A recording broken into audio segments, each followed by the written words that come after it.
বছর পেরোতে না পেরোতেই আবার যাচ্ছি দীঘা। তার কারণ পাহাড়ের রানী যেমন দার্জিলিং, তেমনি আমাদের দীঘা সুন্দরীর মনোরম সমুদ্র সৈকত আর মনোরম দৃশ্য দেখতে বছর বছর দীঘা যেতেই হয়। এক বছর এখনো হয়নি, আবার যাচ্ছি আমি দীঘা। কারণ আগের বছর আমি জানুয়ারি মাসে গেছিলাম দীঘা, আর এই বছর আমি জুলাই মাসে যাচ্ছি দীঘা। তো তার গল্প তো তোমাদের সঙ্গে শেয়ার করবই। তো চলো বন্ধুরা, আমার এই নতুন ব্লগে তোমাদের সকলকে ওয়েলকাম জানাই। Hello friends, welcome back to my channel. আমি অর্পিতা, আর আমার চ্যানেল মাই লাইফস্টাইল অর্পিতাই তোমাদের সকলকে ওয়েলকাম জানাই। আশা করি তোমরা সবাই ভালো আছো, সুস্থ আছো। আমিও খুব ভালো আছি। আগের বছরের দীঘা জার্নিটা তোমাদের সাথে কিছুটা শেয়ার করি, তারপরে আমি দেখাবো যে এবার আমি দীঘা যাওয়ার জন্য কি কি শপিং করলাম। চলো তাহলে তোমাদের সঙ্গে আগের বছরের দীঘা জার্নির স্টোরিটা কিছু শেয়ার করি। প্রথমত হচ্ছে আমার বাড়ি হচ্ছে রঘুনাথগঞ্জ, আর রঘুনাথগঞ্জ থেকে দীঘা যেতে গেলে আমাকে জঙ্গিপুর স্টেশন থেকে ট্রেন ধরে হাওড়া যেতে হয়, এবং হাওড়া থেকে দীঘা। তো এই জঙ্গিপুর থেকে যখন আমি দীঘার হাওড়ার ট্রেন ধরি, তখন তো আমার জার্নিটা খুব স্মুথলি কেটেছিল, কারণ আমরা রাতে ট্রেন ধরেছিলাম এবং স্লিপারে মানে বেশ ঘুমিয়ে ঘুমিয়ে আমরা চলে গেছিলাম। কিন্তু যখন হাওড়া থেকে দীঘার ট্রেনটা আমাদের ছিল 9টার সময়, ওই 9:26 না 32 এরকম সামথিং কিছু, কিন্তু ওই ট্রেনটা পুরো লেট করে একদম এলো 11:30 কি 12:40 এরকম, মানে 11:40 না 12:40 এরকম। তো ওই অতক্ষণ, আর তখন আমার ছেলেটা খুব ছোট, প্রায় 1 বছর 2 মাস হয়তো হয়েছে।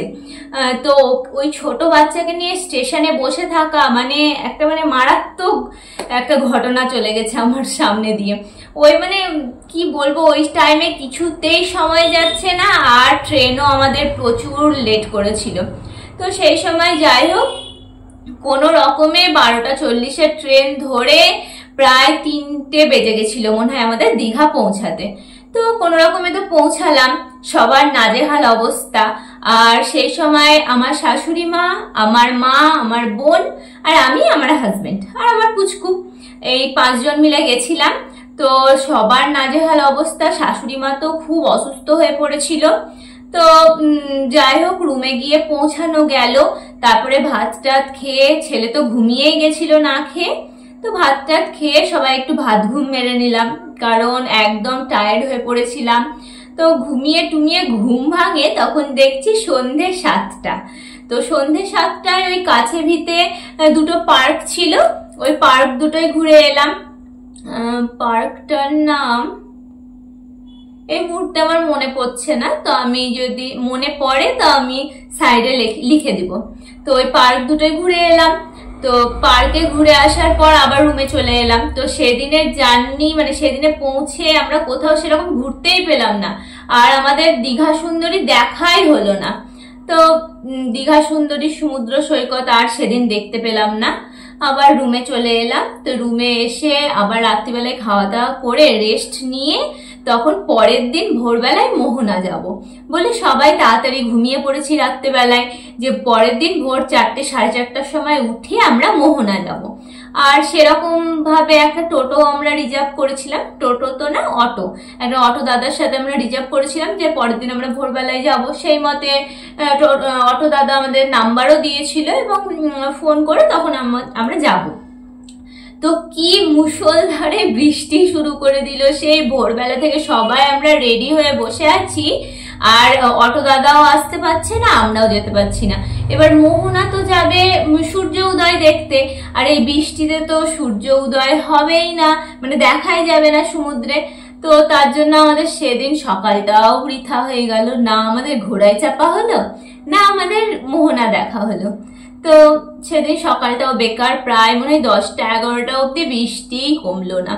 তো আবার 11টার সময় আমরা খাওয়া দাওয়া করে বেরোলাম, টিফিন খাওয়া দাওয়া করে বেরোলাম। তো বেরিয়ে ওই সমুদ্রে গেলাম। তো সমুদ্রে গিয়ে আমাদের কপালের এতটাই ফের যে সমুদ্রে গিয়েও দীঘা সুন্দরী আমরা উপভোগই করতে পারলাম না, দীঘার সমুদ্র সৈকত। কারণ কি মানে উথাল পাথাল হয়ে জোয়ার শুরু হয়েছে, আমরা নামতেই পারলাম না সমুদ্রে। তো ওইভাবে দূর থেকে দাঁড়িয়ে দাঁড়িয়ে দীঘার সমুদ্র সৈকত উপভোগ করলাম এবং পা ভিজিয়ে বাড়ি চলে এলাম, মানে রুমে চলে এলাম, জাস্ট পাটাকে ভিজিয়ে রুমে চলে এলাম। তো যাই হোক, সেদিনও তো দুপুর কেটে গেল ওভাবেই।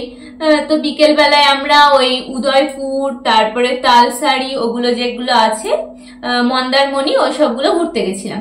তো ওইগুলো ভালোভাবে দেখেছি, ওগুলো কোনো অসুবিধা হয়নি। তো ওগুলো উপভোগ করে মানে আমরা ভালোভাবে দেখে টেখে তখন আমরা রুমে ফেরত এলাম। তখন প্রায় বাজে মানে রাত্রি 10টা মতন।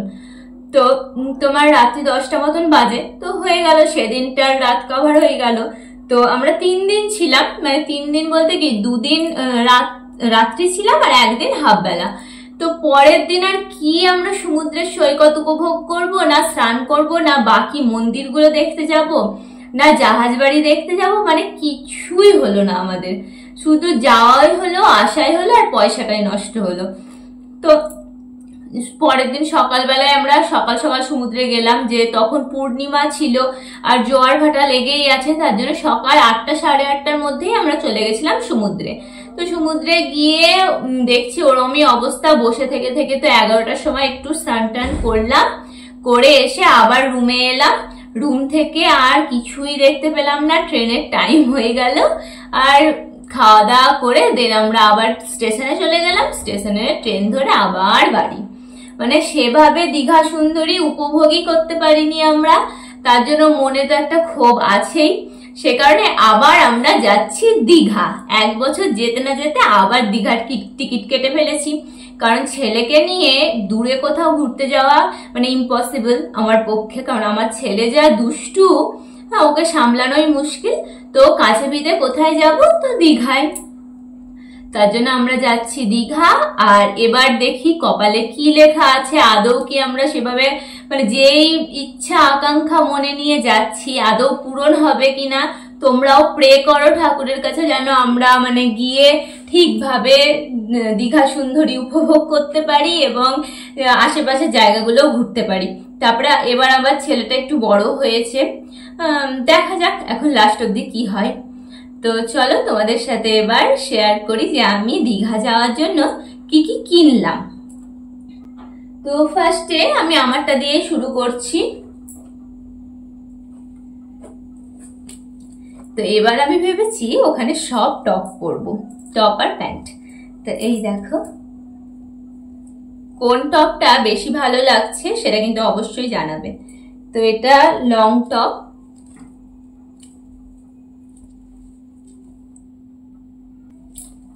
এটা কেমন লাগছে? এটা আমি কিনেছি এক্সপ্রেস বাজার থেকে, এটা কেমন লাগছে অবশ্যই কিন্তু জানাবে। আর এটা আমার বোনের, ও কিনেছে সমুদ্রে স্নান করবে বলে, তা আমি দেখিয়ে দিলাম আমার গায়ে ঠেকিয়ে। এই টপটাও কেমন লাগছে তোমরা অবশ্যই জানাবে। এটা একটা ক্রপ টপ, তো এটাও আমার বোনের, ও কিনে কেটে এখানেই রেখে দিয়েছে একবারে কতবার।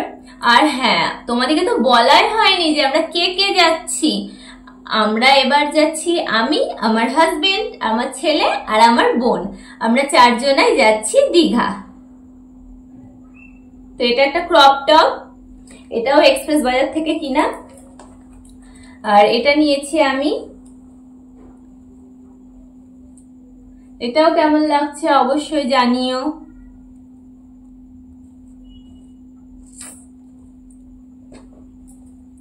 তো 2 বোনে ম্যাচিং ম্যাচিং পরবো বলে, মানে কালারটা আলাদা কিন্তু জিনিসটা একই। আর নিয়েছি 2টো প্যান্ট, এটা হচ্ছে ফুল প্যান্ট আর এইরকম 2টো 3/4 প্যান্ট, মানে স্নান করার জন্য। আর আরেকটা জিনিস নিয়েছি, সেটা হচ্ছে ছবিটাই দেখিয়ে দিই তোমাদের। এই দেখো, এটাও আমি আমার জন্যই কিনেছি। তো কেমন হয়েছে অবশ্যই জানিও। আর আমার হাজবেন্ডের গুলো দেখাই। ও একটা হোয়াইট কালারের শার্ট কিনেছে, হাফ হাতা। আর কিনেছে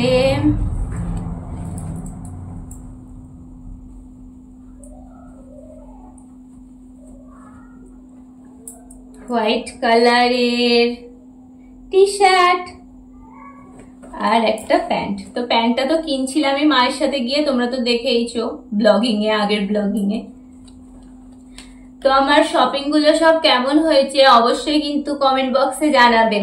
আর তোমরা সবাই ভিডিও দেখছো কিন্তু কেউ লাইক করছো না, আমি কিন্তু রেগে যাচ্ছি। হ্যাঁ, এরম যদি করো তাহলে তো ভিডিওই বানাতে ইচ্ছা হবে না। তোমাদের জন্যই তো এই ব্লগগুলো আমার বানানো।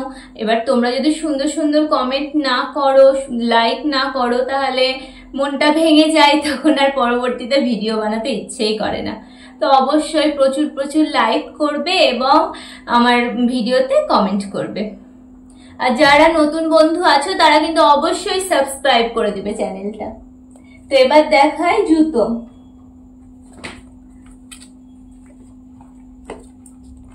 তো এই দেখো, এটা হচ্ছে আমার, তো আমার আর আমার বোনের একই।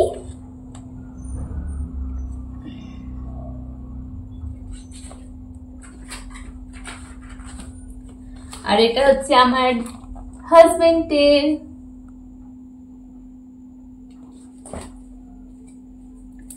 আর এটা হচ্ছে আমার পুচকু সোনার। এই দেখো।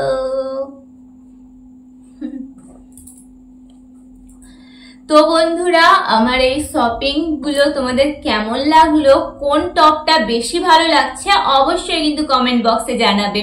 আর তোমরাও একটু আমার হয়ে ঠাকুরের কাছে প্রে করে দাও, যাতে এবার দীঘা গিয়ে আমি একটু মন ভরে আনন্দ করতে পারি আর মন ভরে স্নান করতে পারি সমুদ্রে। মানে দীঘা সুন্দরীর সমুদ্র সৈকতটা যেন এবার মন ভরে আমি উপভোগ করতে পারি। তো যাই হোক, তাহলে ভিডিওটা আমি এখানেই এন্ড করছি। Tata, bye bye. নেক্সট ব্লগে তোমাদের সাথে আবার দেখা হবে। আর অবশ্যই কিন্তু আমার ইউটিউব পেজে তোমরা চোখ রেখো, এখন কিন্তু সুন্দর সুন্দর ব্লগ আসতে চলেছে। তো কালকে তোমাদের সাথে শেয়ার করব যে আমি আমার প্যাকিং ব্যাগে, মানে আমি যে ব্যাগটা নিয়ে যাব, তো আমি কি কি প্যাকিং করলাম, কি কি ঘুরতে যাওয়ার জন্য আমি কি কি নিয়ে যাচ্ছি, তো সবই তোমাদের সাথে শেয়ার করব। তো চলো বন্ধুরা, আজকের মতন এখানেই আমি ব্লগটা এন্ড করছি। তো গুড নাইট।